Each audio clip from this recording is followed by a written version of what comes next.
I will teach you everything you need to know about JSON in less than 60 minutes. I've built hundreds of automations in JSON, from transient AI voice agents to full-on web applications. And in the past year, my templates and blueprints have been copied and used by over 1,200 members in our community. But as a beginner, getting to that point can be incredibly frustrating. You have an idea, you try to build it out, but every time you run a test, you run into some very complicated error that takes you weeks to figure out. When I started out, I actually almost gave up on building an automation agency, because every time I wanted to build something that has actual unique value, I was confronted by having to read and write JSON. If you're watching this video, that's probably something that's either happening to you or something that you're trying to avoid. Now, at that time, every time I watched a video, it was either way too complicated or they glossed over everything so rapidly that I just zoned out at the middle of the video. And that's why I made this one. In this video, I will go over the entire JSON structure step by step,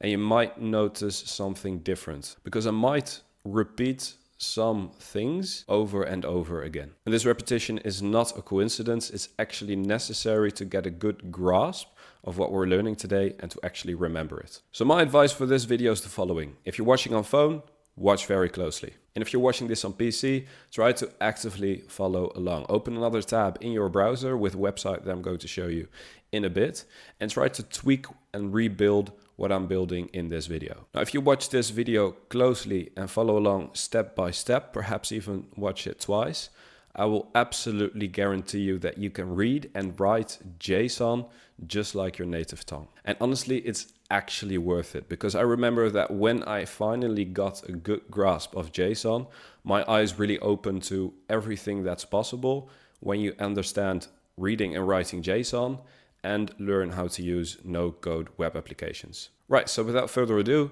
let's get into this video. So the first thing I want you to do is go into the description, click on the top link, go to members.vlireo.com, make a free account, and then click resources right here. These are the resources to all of my videos, and if you click the latest one, you can actually get the PDF that goes and explains JSON step by step. And that's the one that we'll also be using as guideline in this video. While you're there and you're curious, if you want some one-on-one coaching with me, you can book a one-on-one here. And if you want to join the member community, you can go right here.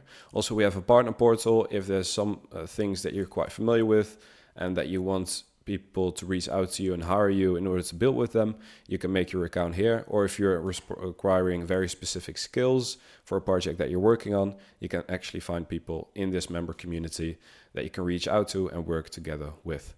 So let's get started. So we're going to go through this step by step. I've prepared a PDF specifically for this video that you can download on the members.vlireo.com platform. You can make a free account there and get access to all of the resources from all of my videos. It will be at the top of the description. So we're going to go through it step by step, really dissect JSON and help you figure out how does it work and how can you use it.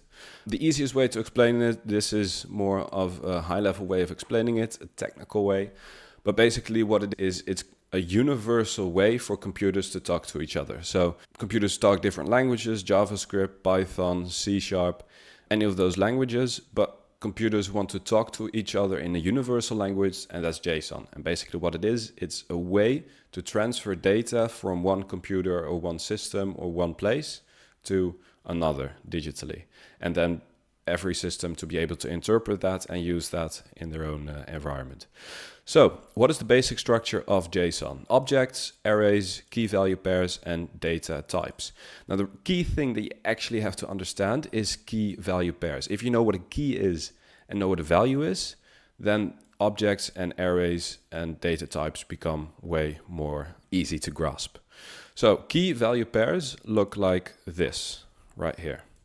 Name, John. So the key says something, is a static variable. So every person on your app, for example, that creates an account has a name. But what is that person's name? And then also everyone has an age, but what is that person's age?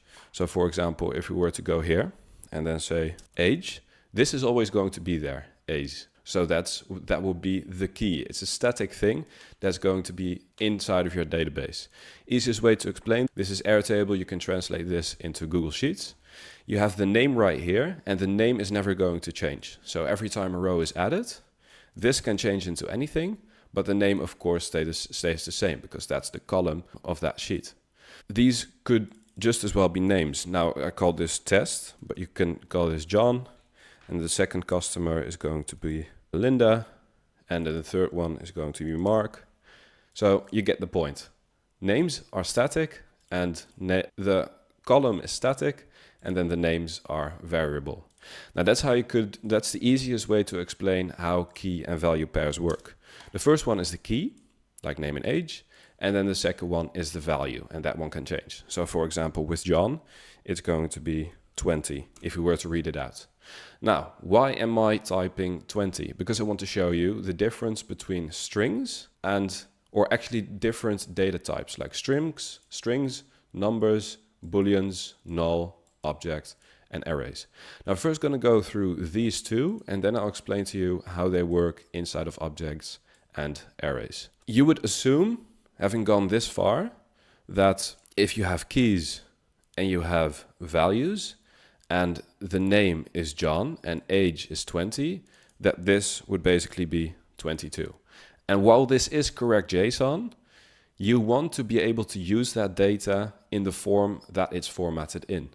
So right now, what this would say to a computer is it would treat a number like this, the same way it would treat a name or an address or you name it. But sometimes you actually want the computer to be able to treat this as a number. So to be able to calculate with it, for example. What you have to do is with numbers, you have to remove those quotes. So right now it's numerical. So this one is a string. This is a numerical value. And then you also have booleans. So this is either true or false. I'll give you the example right now. Now, do keep in mind, every time you want to add some data point, add some extra information to the object or the array or whatever it is inside of, you have to add a comma. So if I were to add something else, like age and time since last purchase in seconds, and it would say this is not correct simply because it didn't add a comma. So it doesn't know this is a new object. It just treats this as a part of the last one. It doesn't see it as a new key value pair. It sees it as an extension of the last one. So what you do is add a comma. If you add a comma, it's going to know, okay, this key value pair is ended. The next one is coming, and that's this one. Time since last purchase in seconds. Now, we have two data types right now. We have key value pair with a string. We have a key value pair with a numerical value, so a number. And then the third one that we're going to most often use is going to be a boolean. Again, booleans don't need quotes. So the only things that are going to need quotes are strings. Numerical values are not going to need quotes. Booleans are not going to need quotes. So you would have to leave that out. And basically because if you were to put this in quotes, is again going to treat it as a string. You could put anything in a string that you want, but sometimes you don't want the system to treat something as a string. You want it to treat it as either a numerical value or a boolean. So what could this be? For example, paying customer true. So if you were to put this into a database, then if it's on true, it does get marketing emails, for example. And if it's on false, so those are your only two options with booleans. If it's false, then it doesn't get any marketing emails. That's a system that you could build. All right, so everything that you see in here is inside of an object. So that's the curly brackets that you see right here. Now what we could also do is change this into an array. The problem is that if you change something into an array, then you're not supposed to use key value pairs. You're supposed to use individual data points.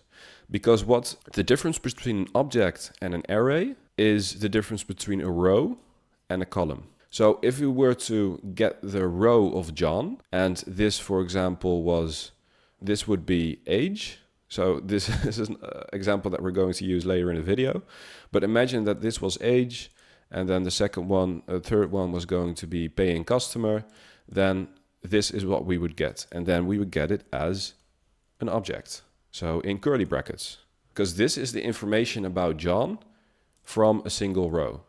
Now, if we were to want all information about a single column, so we want all of the names that are in our database, what we would do is not use curly brackets, but straight brackets. And since the name is already familiar, what we're going to do is, so we don't have to specify name, because why would the name be in the array if all of the information, all of the data points, and all of the values in that array are associated with name? So the only thing that would be in there are the actual names. So in this case, John and Linda and Mark and whatever this is. So John, Linda, Mark. Right, so these are the 3 people that are in our database. So this is how you would define all names. John, Linda, Mark, and now we get all of the names. Problem here is that, of course, sure, now we have all of the names, all of these details, but are these, as far as the computer knows, it doesn't know if this is a name, if this is an age, if this is like their home living address, for example, or if this is their favorite word of the year. It doesn't know what this is. The only thing it knows is that these are the names. So we have to specify that column. What you basically do is you see this right here, this object, and you would specify everything inside of name. Here you see name. And then instead of doing this, for example, John, Linda, and Mark, this is not going to work because, of course, as I said, everything inside of quotes is going to be seen as a single string. Basically, what this says to the computer is that there's another row and it says this, but that's, of course, not the case. So we want multiple rows from information from multiple rows over a single column. And basically how you do that is first you specify within curly brackets, because of course everything has to be in either curly brackets or arrays.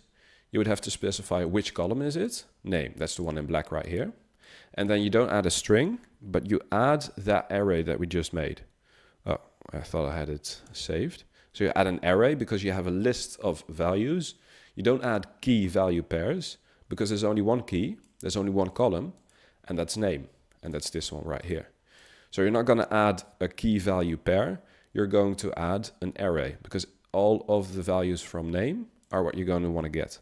So then we do this, and then inside of that array, we're going to say first value is John. Now we don't press enter and then add the second one, because of course we have to add a comma. So we add the comma right here, next value is coming, and then the second one is going to be Linda. And then the third one is going to be Mark.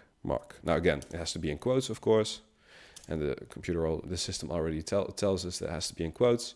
Now let's make it a little bit easier to see and read. The object, everything is inside of an object. So if we were to remove this, it's invalid JSON. It's just not JSON. Everything has to be in either curly brackets or straight brackets. So it's inside of an object, no matter what you do. And we've defined that all of the values inside of name, so everything here, is John, Linda, and Mark. Now, one interesting thing you can actually do is, below this, you can add the second one. So if we add a comma right here, because of course, new data is coming. If we don't add any data, we can remove that comma. But if we were to add a second one, for example, the number of balls, or make it easier to understand, age, this is not correct because we need to add the comma here. Now, again, this is another column that we want to get all of the data for. And since it's a number, a numerical value, we're not going to add it in quotes.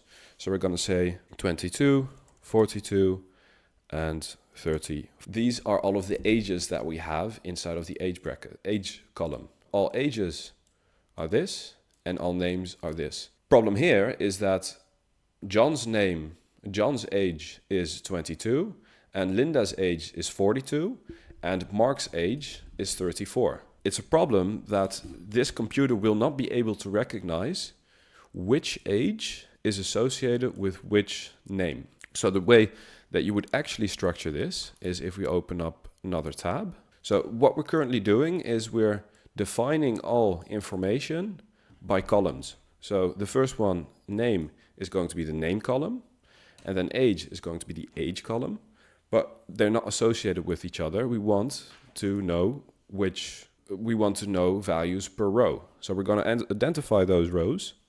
So we're going to get that information per row. So what we're going to do is we're going to make a bigger array. All right, so I've quickly drafted something up here. And what we're going to do now is, instead of defining the value of each column, we're going to define the values of each row. And the easiest way to explain this is if we look at the examples right here, the only thing we're doing is we're switching curly brackets with straight brackets. So as you can see in this one where we define by column, we start with a curly bracket. And then with the second one where we define by row, we start with a straight bracket. And then the next nested set of data points that we're making a part of our JSON are going to be in curly brackets. And here it's straight brackets. So basically what we're doing is switching these two, and then we get an entire list of information about that row. So everything in the curly brackets are rows, and everything in the brackets are columns of data. That's the easiest way to explain it. And then, of course, we're going to copy that exact same formula, but now we can specify which name is associated with which age. So in this example, let's say John is 22. So we're going to call it age. Everything with numerical values are still the same, of course.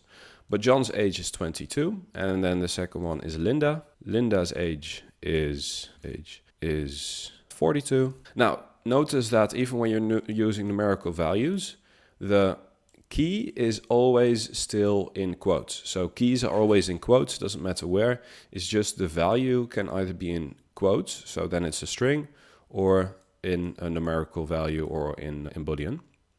So Linda is 42 years old, and then Mark is, add another object right here. So what we're going to do is, so the easiest way to do this is, let's just copy this right here, add a comma, because this is the object. As you can see, if you visit this website and click this little arrow right here, you can see what is the object. All right, so this is the object of Linda, this is the object of John, and then this is the entire array. So everything is in the array.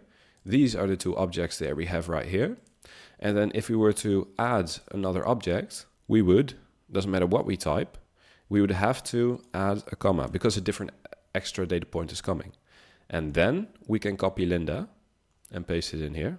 We have to remove that straight brackets, of course.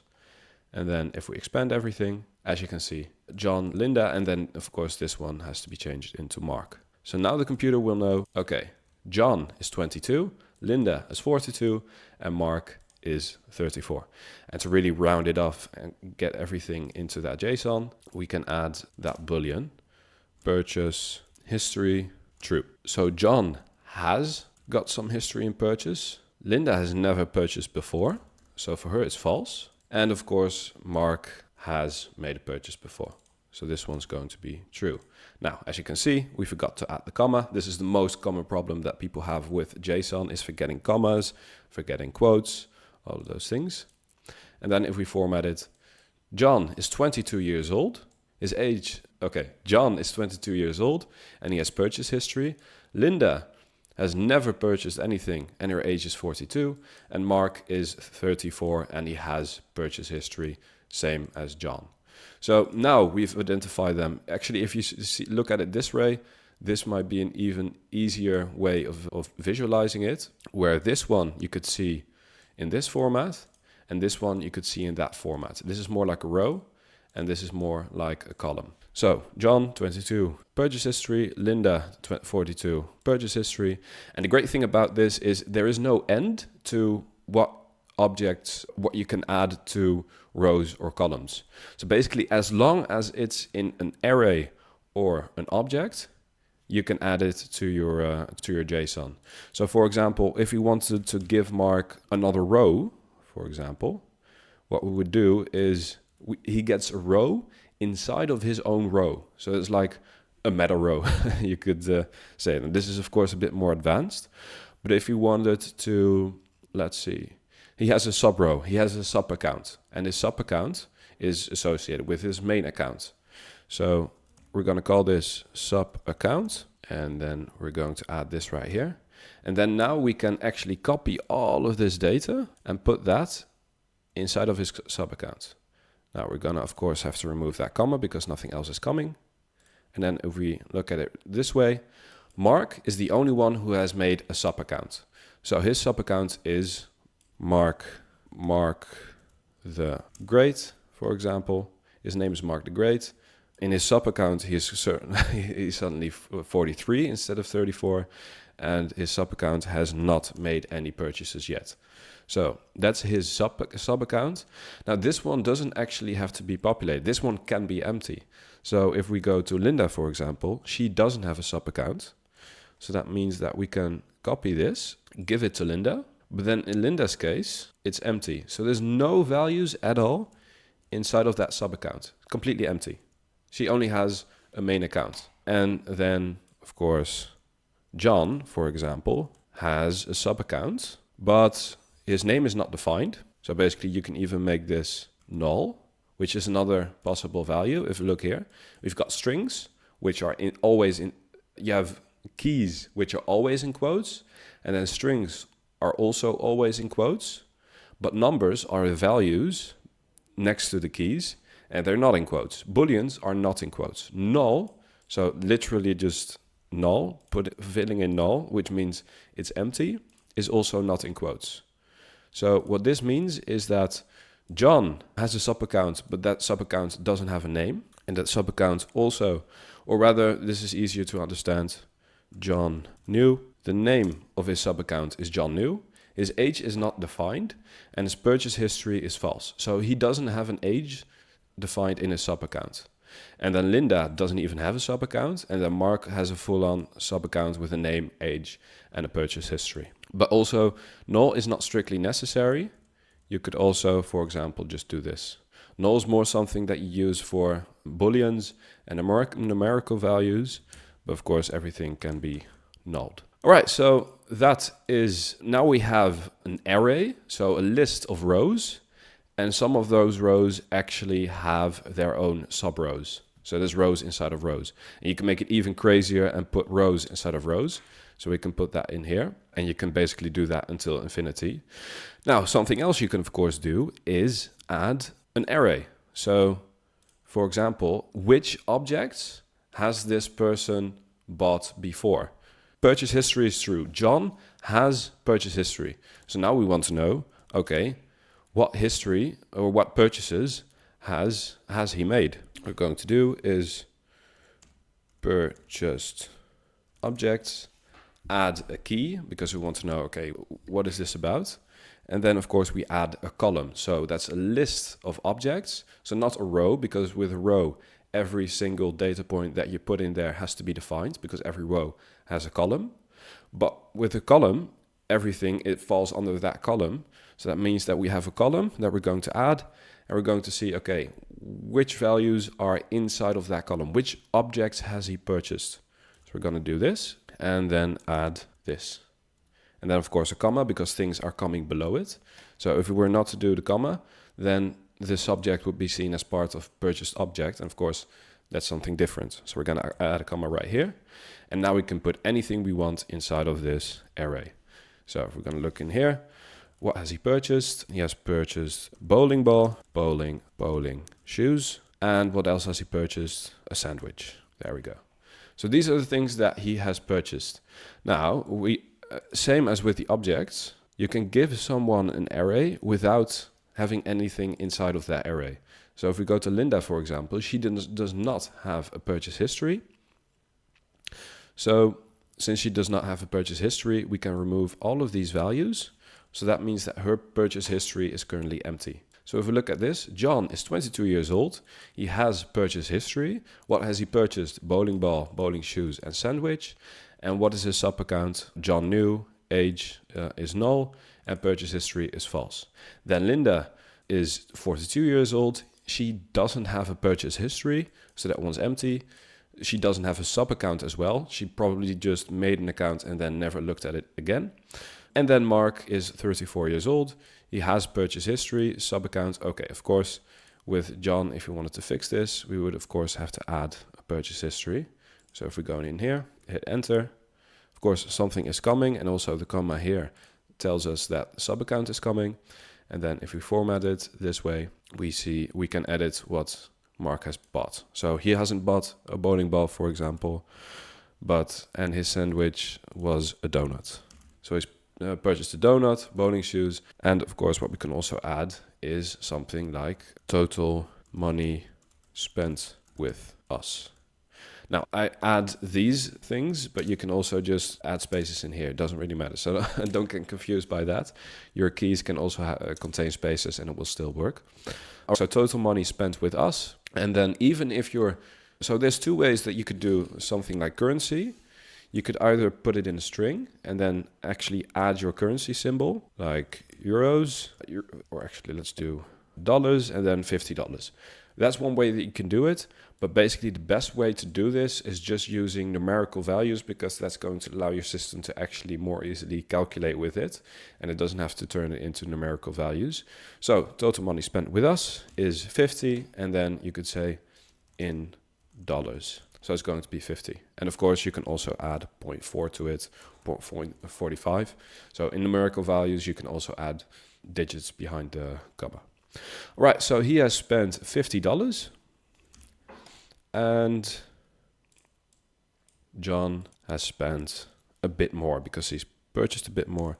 So he has spent $75. Now, this is actually something that if you were to go into something like Makecom, an HTTP module, if you were to make a request to a server like http:/my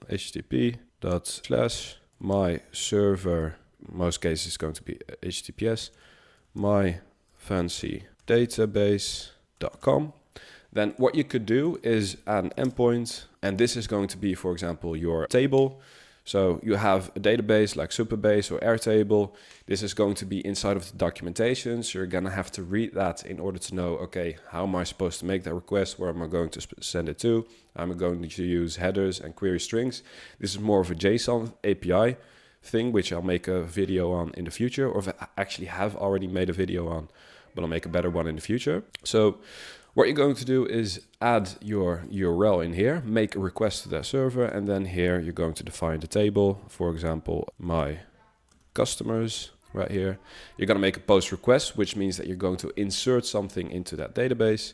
Body type is going to be raw, JSON, and then a request content is going to be this. And then in many cases, you're going to have to put that array inside of an object. So even if you're going to give an object, you're going to have to put it inside of an array. Go. And then this is going to be your table. Table is going to be, let's see, what was it? My customers, for example. All right. So whether you have to put my customers in here or what this URL looks like is going to be completely different. I just want to give you an example of what does a payload look like in JSON. So if you were to send this into your database, so you have a database like Google Sheets or Airtable or Superbase or Postgres at a higher level, then you're going to send that array as a part of an object. In many cases, it's unlikely that you're going to send it directly as an array.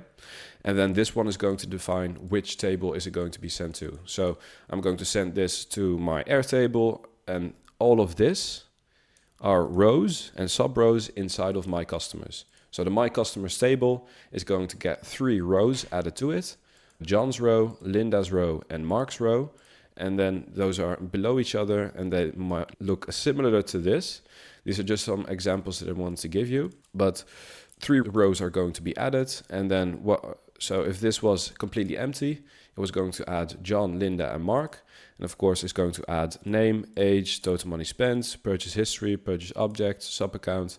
All of that data, all of those details are going to be added to your database. Now, of course, in many cases, those fields have to be available in your database. So if I were to send a request like this, like age, but there's no age field in my database, in many cases, depends on your system that you're working with, it's not going to accept it. It's going to give a 400 response, which is an error, saying that, hey, what you try to do is not working, or you have to make another request which says, okay, if this field that I'm trying to populate is not available, create that field. But that's an entire different story. I'll probably make a video about that on APIs. But it's going to insert those rows. And just to give you an example of what that looks like when we get the records. So if we make a get request, which means we want to get that data from our table, I'll use Airtable as an example. So this one is going to get all of the information from all of the rows, so this entire thing. And then this one is going to give us, in a bit, is going to give us the information from one single row. And I'll explain to you, you'll see exactly what this looks like and what we just talked about. So if we download these output bundles and put it in here, we can look at it and we can see, okay, it's an array. So we got an array we got multiple rows, so multiple rows. And then if we see, what is the first one? Okay, this is the first one. And this is the second one, and this is the third one. Now the first one, of course, is going to be John, and it's inside of an object. So that means, okay, this is the row. So this right here are all rows, multiple rows, an array. And then this right here is going to be an object inside of that table. So in this case, it's going to be balls. Which balls has he purchased, for example? What is his name? So that's going to be this right here. Chosen ball is going to be this one, is a single one. And of course, these are multiple select. So that means that it's going to be an array, as you can see, multiple values. And then this is going to be numerical number of calls. Number of balls is going to be 3, 2, etc. So that's how you can read that. And we have a second one, a second object, and a third object inside of that array, all of those rows. And then of course, it might also be that you're only getting one row. So that's what we're going to look at right now. If we call, for example, if we only look at the row that has this specific ID, as you can see, each of them has a different ID. So we're only grabbing the row that has that specific ID, put that in here. We're going to get the outputs for that specific row. Now, this is just the way that Makecom works. It always gives you an array, because even though this is only one row, it expects that it could also be multiple rows. That's just how the module is set up. But this is also proper JSON, because as I said in the beginning, everything has to be inside of brackets. And as you can see, it's inside of brackets and everything's defined in it. So again, this is just one single row, name, John. And what you could basically do is go here. And if you wanted to insert this into that table, just to give you an example, I'm not going to write it out. So I'm not going to write out the entire API request. You're going to need the endpoint for that and the bearer token, dive into the documentation. But just to give you an example, of course, here you would put the database or the endpoint of your database. So for example, you're using Airtable, you're going to look up what URL am I going to send this to in order to get to send information to the right point of the server that it actually executes that. But we're going to send this to our database, so https:/airtable.com/insert my beautiful row. This is just an example. Then put in method is going to be post. Now, of course, here you put your authorization header and content type, and in your body type and your raw body type JSON application, because of course we're using JSON. Then this is going to be added in here. Now the problem, of course, is, as we've just said, it is probably not going to know what to do with this, because it doesn't know which table this is going to be in. So what you're going to do is add this right here, add the table, and in this case it's going to be JSON test table, and then this is going to be inserted. So the table is JSON test table, and it's going to be inserted inside of that table. All right, so let's go over the most important common mistakes that people make in JSON and give you some examples. First of all, missing or extra commas. Of course, if you add a comma, let's see, here, it's going to break it, because that's the beginning of the call and not that's the beginning of the object and not the end. And then of course, this one is also going to be wrong, because that's a double comma. And then of course, if something else is coming, if you remove that comma, then it's going to break your JSON. And at the end of something, so if you see this right here, this is the end of all data. So adding a comma here is not going to work, and below it as well, and then below that as well. And really at the end, it's also not going to work. Now per object or array, so every array and object also ends, of course. So everything in curly brackets ends, and everything in straight brackets ends. So that means that if we look here, purchased object, so name is John, is not the end. This is not the end. This is not the end. And this is also not the end, because an array is coming. It's still inside of this object, of course, because if we click this and the array is gone, that means that it's still inside of this object. So open that up. This still needs a comma. And then everything in here is also still inside of that array, but the array ends. So that means that if we add a comma here, it's going to be wrong because the comma is outside of that array because something else is coming below it. And then if we look here, this is the end of the object. And then if we close this one, or rather if we close this one, then yeah, something else is coming inside of my customers, but this entire row that we're building right here has finished. So that means that nothing inside of this is coming. So something below this is coming, that's Linda, but nothing inside of John's row is coming. All of the data that's inside of John's row has been put inside of John's row.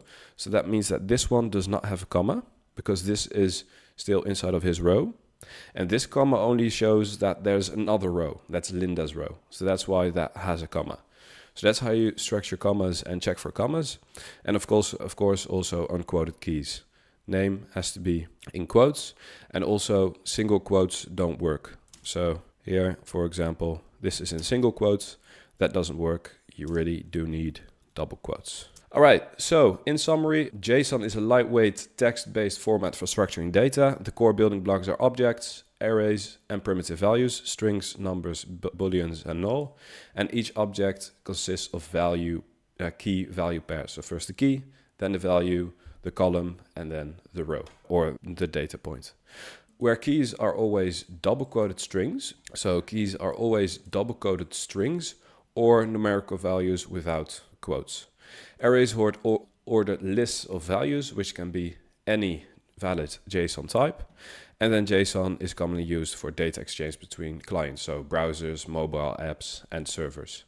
And you parse JSON into language-specific data structures and stringify those data structures back into JSON for transmission or storage. So basically what that means is if you're getting JSON in JavaScript, you're going to parse it in a JavaScript way, and if you get it through Python, you're gonna parse it in the Python way, etc., etc.